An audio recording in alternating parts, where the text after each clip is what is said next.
Hi, Shalom and welcome to my channel. Today we're going to answer a few questions in the Q&A while we prep for Shabbat and make this matbucha salad that we love. I have 20 tomatoes here and garlic cloves. Most matbucha recipes take off the peel, but I make it with the peel and I find that it comes out delicious, so why bother?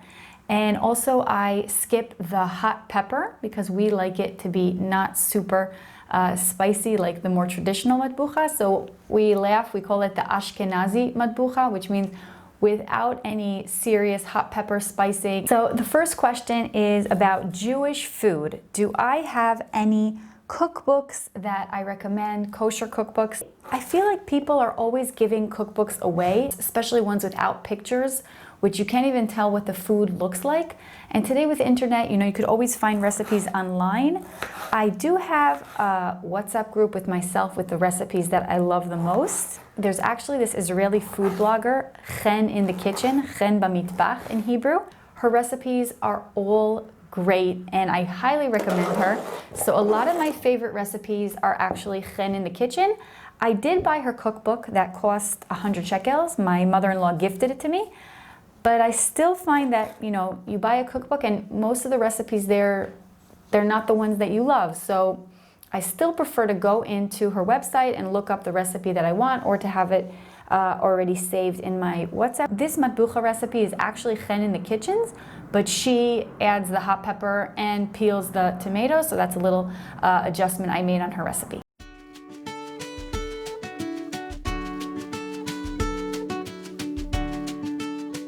And how do I handle 4 kids and a job and a full-time job? I think that your 30s are just a very hectic season of life. You have kids, small kids, you're trying to have a job where you could provide for your family, and there's a lot of roles and a lot of things that you're doing. One thing that I do to save time is that I don't do any TV. Like, I don't watch any shows. I remember in college I used to watch different TV shows. I do watch YouTube sometimes, podcasts and stuff like that. It's not that I don't consume any content, but just taking that completely off my life I think saves a lot of time. With the kids, first of all, my husband is a 50% partner, I would say even more. He has a lot of the mental load, so that's super lucky that I don't have it all on my shoulders. We're really a team. A job, I think it really helps to have the right kind of job. As a mom, you want a job that's not super demanding, super crazy, so that you can have the headspace also to take care of your family, not be stressed about work and thinking about work. Maybe I'm not going to be a team lead and I'm not going to be all these things because now my priority is my family. Another thing that I did at my job recently, which has been life-changing, and I think everyone should do this, is to have a day off, which means instead of working 100%, I work 80%, which means also 80% of the salary. And this day I designate to my YouTube, very serious hobby that I do, but this also gives me a lot of energy because it's something that I love to do, it's something creative, so that's how I balance it all.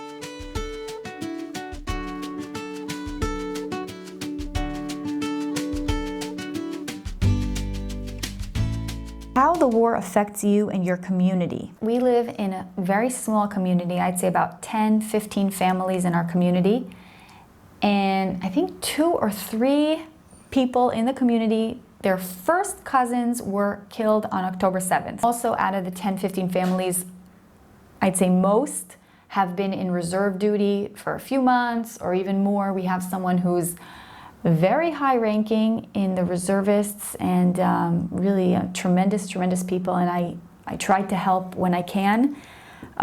They were so appreciative of the small gestures. Just the fact that we cut up like vegetables for them for dinner, for their kids, they were so appreciative. So it was so incredible how, these small gestures meant so much to them. Here they're giving so much to our country, and to think that they were thanking us for just giving them a small dinner and cutting up some vegetables. So that was really special. We have someone in our community whose brother is actually hospitalized because of post-trauma from the war. So it's very much affected us all.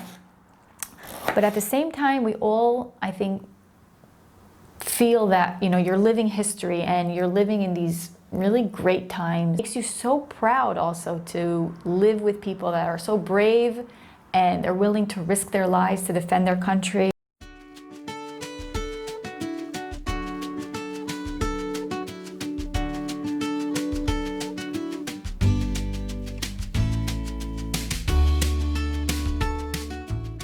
Where is your English from? Are you American or Israeli? So a lot of people ask me that, if, you know, what am I? Am I American? Am I Israeli? So I was born in the US. My parents moved here when we were small kids. I was almost 4 at the time.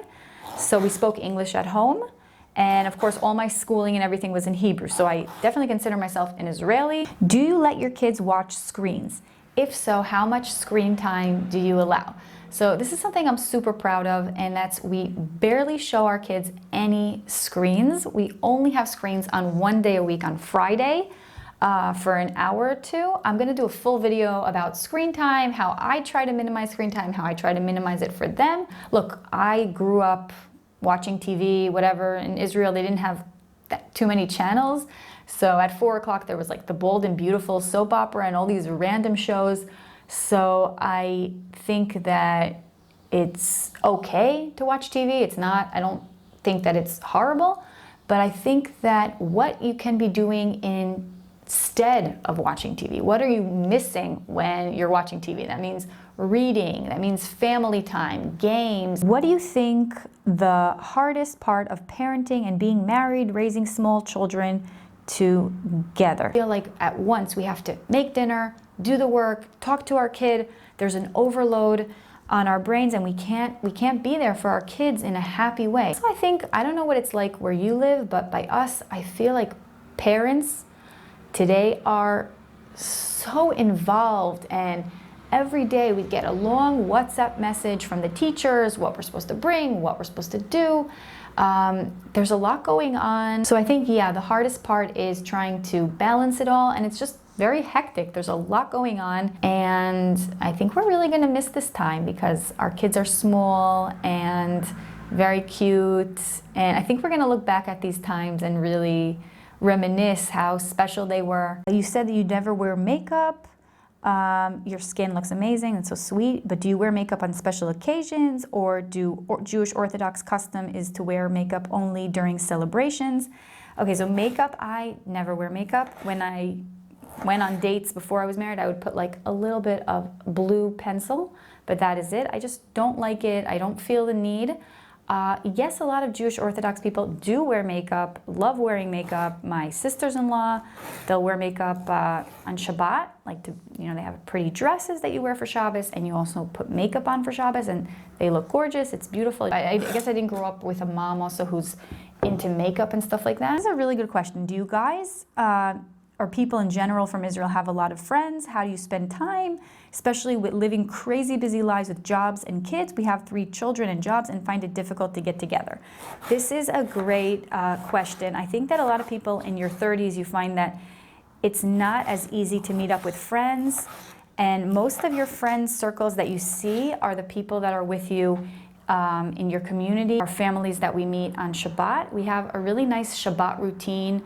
We have a Kiddush every Shabbos, and they have a children's minyan. I have my sister, who's my best friend, and another best friend from my hometown, Reish. What I try to do with them, actually, is I try to call them when I have a few minutes walking to work, walking back. I find that those 15, 20 minutes are great to keep in touch with my best friends. They don't answer, I call my parents. So that's all for this Q&A. I'm gonna finish cutting up the matbucha, and I'm going to cook it. Hope you enjoyed this Q&A, and if you did, please give it a thumbs up, and I hope to see you in the next video. Shalom!